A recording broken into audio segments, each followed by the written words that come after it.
Thousands of South African workers go on strike over wages, vowing to continue until their demands are met.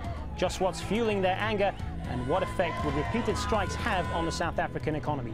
This is Inside Story.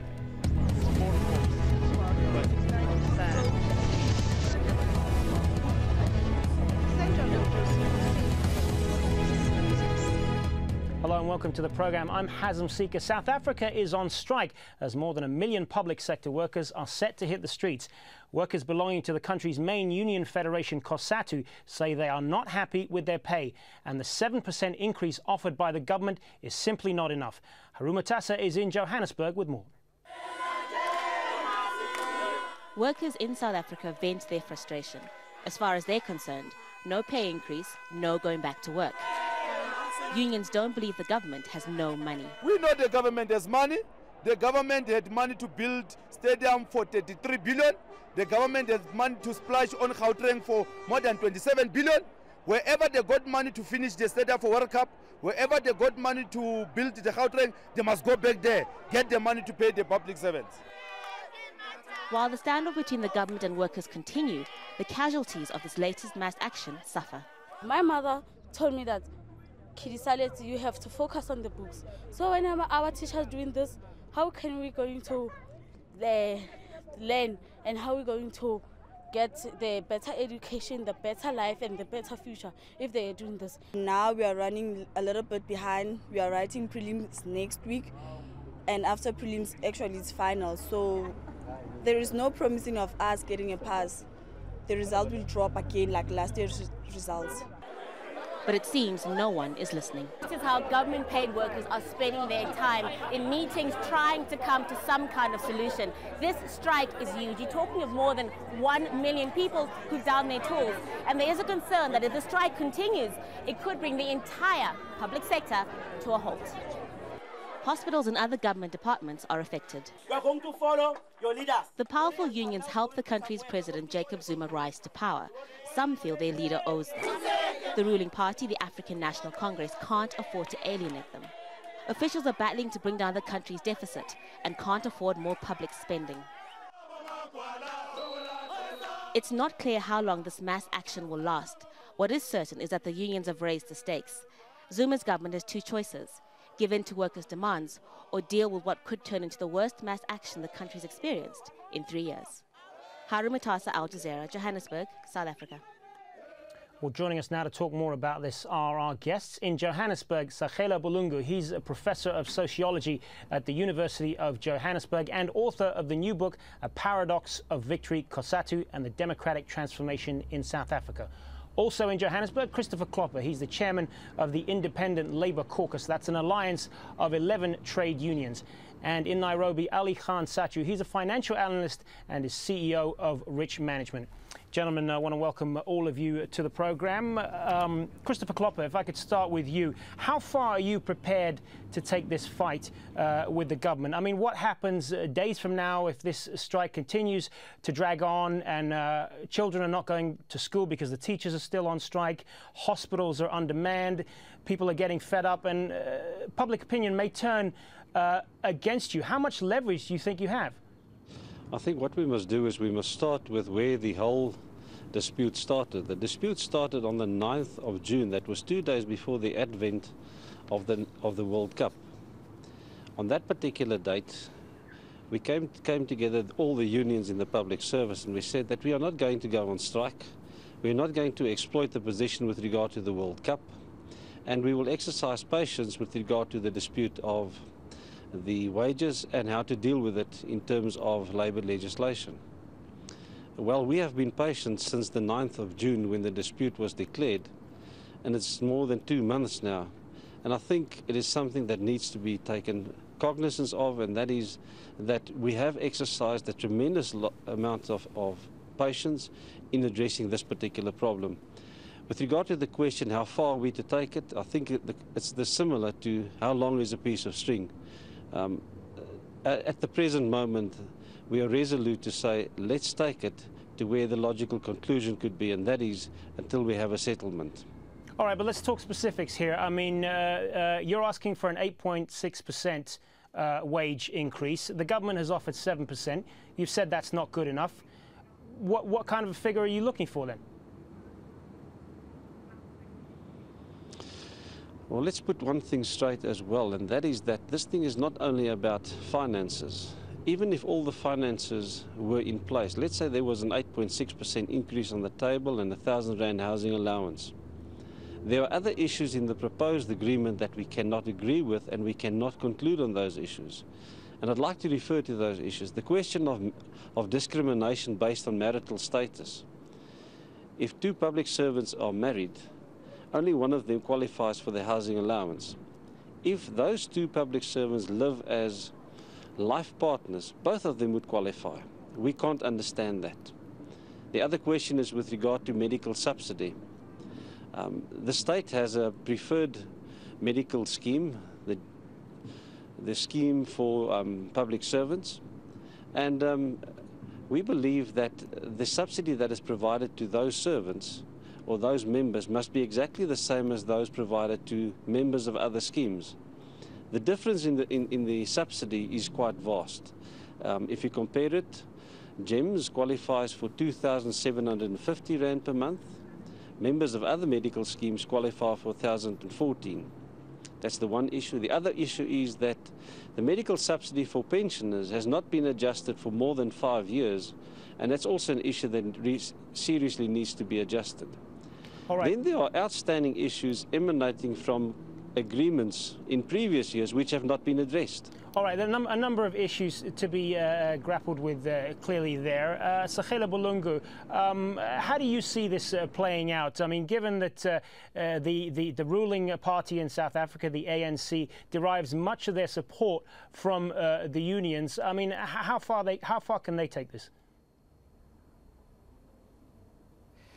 Look, I think it's a very significant moment, but also a very frightening moment, because for the first time since President Zuma came into power, and in fact for many years, even more than the 2007 public sector strike, this is a major showdown which could have a very damaging effects on the relationship between COSATU and the ANC. So from that point of view, yes, very, very damaging indeed, especially given the apparent intransigence, if you like, of the ruling party at the moment. They basically say this is the last offer, take it or leave it.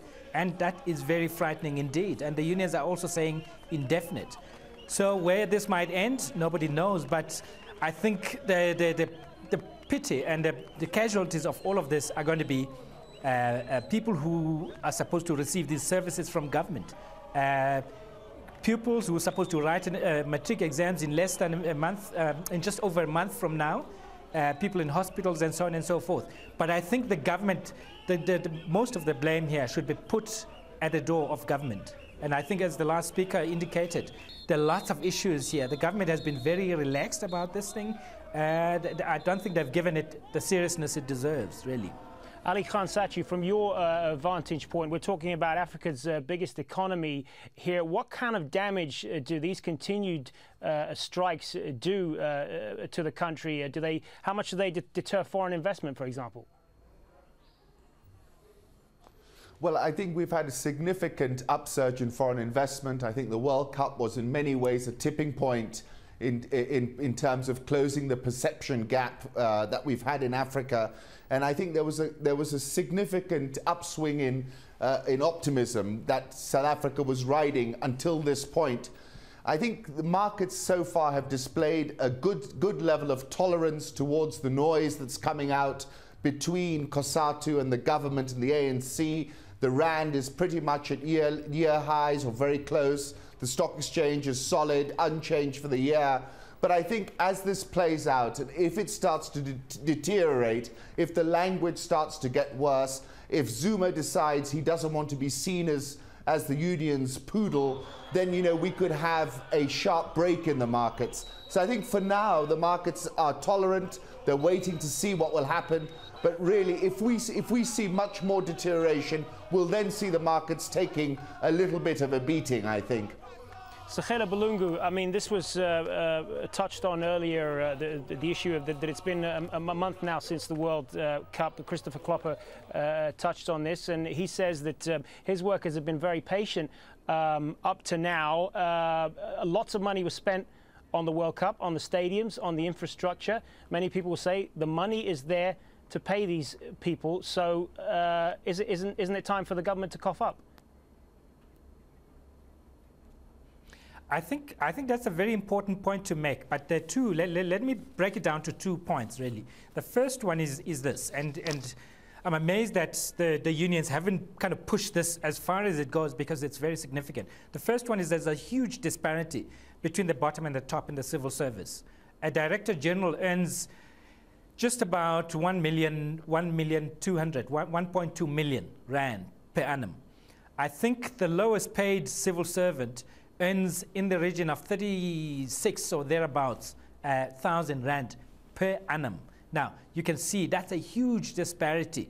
Surely, as time goes on, that gap needs to close down rather than increase.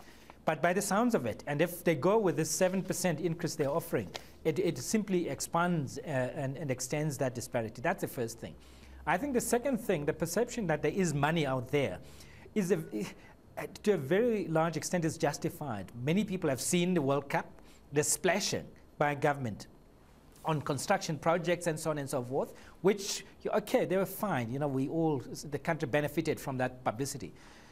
But there's been other kind of wastage of money, splashing, unnecessary expenditure, and so on and so forth, including, and in the public imagination, this is very significant indeed, including splashing on World Cup tickets for civil service top people, the fat cats in the civil service. So that for many people is then a serious issue, really, and we can't wish it away. So many people think there is money, and indeed, I think even if there wasn't money, but there could be a strategic kind of approach to things to say, okay, we can't afford all the money now, but we can plan ahead, we can think ahead, we can talk to the unions and have a long-term view. But that is missing at the moment. And what you have instead is digging in of heels by the government. And that is very frightening indeed. All right, I want to give you a little bit more background on some of this now. Although one of the biggest strikes to hit South Africa, this is by no means the first. In May, a 3-week rail and port strike cost the economy $1 billion.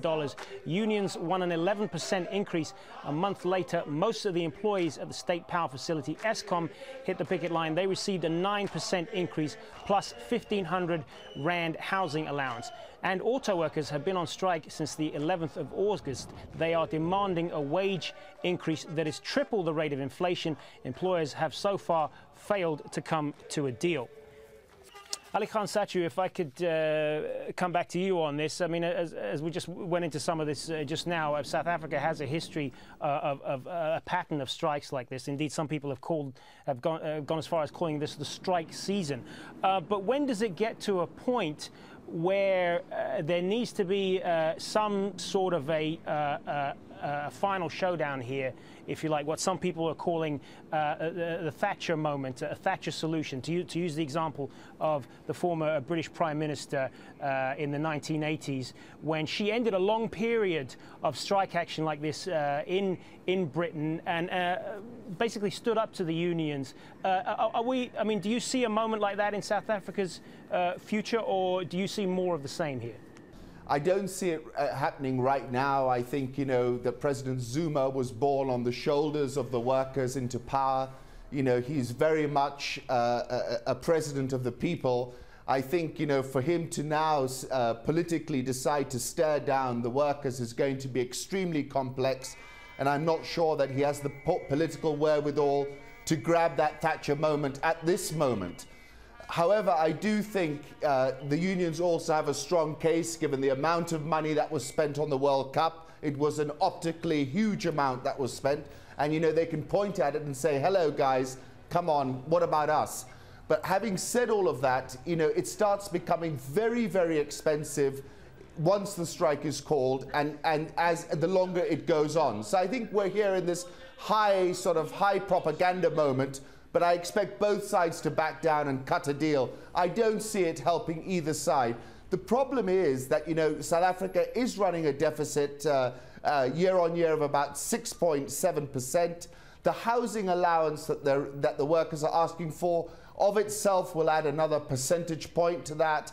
So I don't think the government has got much room to maneuver. I think Mbeki's government made a decision to go for the World Cup and cut back on other aspects. And I think this is the chickens coming home to roost. And I think how the political, how the government deals with it is incredibly sensitive. But I think Zuma has this touch, he has this manner that people feel about him, and I expect he's going to be able to navigate his way through this one. Sakela Bulungu, do you think President Zuma has the stomach for this fight? That's a very interesting question. About a couple of days ago, 3 days ago or so, he was making a speech. He was visiting a community, and he made an impromptu kind of statement to the media, and to the effect that he does not understand, he fails to understand why unions are using the strike or the dispute in the public service to make political statements critical of the government. Now, that is a very telling kind of statement, because unions have made political statements about governments all along, including the political statements that brought him into power. But for the first time, he revealed his hand a little bit there. Now, I don't think we're going to see a Thatcher moment. I agree with that. We're not going to see a Thatcher moment just yet. But I think that you're going to see a hardening of attitudes, especially from some members of Zuma's cabinet and government. And I think they'll try to drag it out to have a protracted kind of dispute. But at the end of the day, I think what we're going to see is they'll move away from the boardroom and go into the other rooms, and they'll knock out a political settlement, rather. And I think that's what will happen. I think he'll keep on talking to these guys. These are his allies, after all. But I think the hardening of attitudes is going to happen. I think there's a growing group within the ANC, that we can say with certainty. There's a growing group that's becoming strongly anti-union, that's becoming very militant against the unions, and that's basically saying it's time to drop the unions now. They've had a good ride, and we can do it on our own. And I think many more will be won over to that kind of argument. And the question is whether Zuma himself will. I don't think he will. I think Zuma is very vulnerable. He will remain so until the end of his term, in my view. Christopher Klopper, why do strikes like this keep happening? I mean, many critics of the unions in South Africa will say that while they sympathise with the position of many of your workers in terms of the conditions that you talked about and the level of pay and so on, they also say, on the other hand, that that unions like yours essentially abuse the position that you have within the ruling ANC. And take things too far. How do you respond to that? I'd first like to clarify one thing. We are not part of COSATU. We are the Independent Labour Caucus. We're a group of 11 independent unions not affiliated to COSATU and not affiliated, to be an integral part of the tripartite alliance. But you have been striking in support with them, absolutely. Are debating, yeah. Absolutely, because Labour has closed ranks to say that the only way that we will be able to win this battle is if the two big caucuses in the public service close ranks and join forces, and that's what we have done. Let me give an example. I alluded to the fact that there are many issues emanating from agreements in 2007 and 2009. In 2007, there was also a massive strike, and there was a, let's say, there was a quasi-political settlement of that particular strike at that stage. We urged the employer to conclude on those matters and finalize on those matters. And the expression was just now used to say that the chickens have come home to roost. That is exactly what has happened here. And that is that we are still battling and grappling with problems that emanated from 5 years ago. And if there's not the political will to address those issues, it's going to be extremely difficult. We're dealing with a lot of perceptions here, and one of the perceptions is the question of money. The examples we used of Transnet and Eskom, in both those parastatals, the state has the control. For example, in the Department of Public Finance, the employer concluded an agreement with those employees on 8% cost to employer. That is 8% on all service benefits. Now, the impression is that we are dealing with first-class employees and second-class employees, and it seems as if the second-class employees, are being dealt with at this stage, in a rather abrupt and a manner that is not really conducive to settling this particular dispute. With regard to the question of take it or leave it by the state, we were supposed to have a meeting with the minister yesterday. He requested the meeting 2 days before yesterday. We went to great extremes to arrange that particular meeting. We flew up all our principals from the various cities, and an hour before the time, he phones us and he says, the meeting is off. Now how do you interpret that? Is that the acts of a person who is really serious on settling this particular dispute? We all know this dispute has to be settled at one stage or the other. Why not do it now and get it over and done with, instead of just, dragging the whole process out until a stage where the level of pain is of such an extent to everyone, that it's almost, a fact that we don't have any other option but to conclude at any possible price. And that's not what we as the unions want. We want a settlement. We think our demand on the table is a fair one, especially compared to the fact that the metal workers in the motor industry are demanding 15%. Then 8.6% is not that unreasonable. All right, 8%, 8.6%, not that unreasonable. What do you make of that, Sakgela Bulunga? I mean, is there room for negotiation here between the 7% that's been rejected and the 8.6% that they're asking for? I mean, we went into some of the background on this earlier. It does seem as though there may be some room here for a settlement in the next few days. I think there is room for a settlement, clearly, no doubt about it. But the question is there a will to settle the dispute? Is there a will to make concessions? And I think, and again, the main finger points at government. Do they have the will to do it? Do they have the will? Do they have the foresight to look into the future? It may not be 8.6% in one big kind of bang, but there may be other things that they could do. I don't think they've been particularly creative about this, and not only in terms of the figures per se, but in terms of the processes as well. When do you bring the unions in, like the meetings that get cancelled kind of an hour before midnight, those kinds of things. I think there is room to settle this thing, but you need creativity and you need political will. I just need to make a point that's related to this, because very often many people mistake this about South Africa. Yes, it is the strike season, because this is when bargaining in the public service takes place and in other sectors too. So you're bound to have disputes where there's no settlement. And secondly, strikes in South Africa are part of the democratic process. They are in the law. There's nothing untoward about the strikes. So that is that. But I think what's happening is government, by dragging things out and by making this a protected issue, they could be seen to be projecting a new kind of view out there that actually strikes are illegitimate, delegitimizing strikes and demonizing actions of this kind. And that would be unfortunate if that's what they're trying to do. I just again, related to this question about the margin, the difference between 7%, just briefly, 8.6, because we are unfortunately out of time. And the so housing. just in the next few seconds. Okay, I just say it's very narrow, and I think there could be room for a settlement. Thank you. All right, that is going to have to be the last word. We are unfortunately out of time, but we want to thank all of our guests for taking part. Sakgela Bulunga and Christopher Klopper in Johannesburg, and Ali Khan Sachu in Nairobi. Gentlemen, many thanks for your time.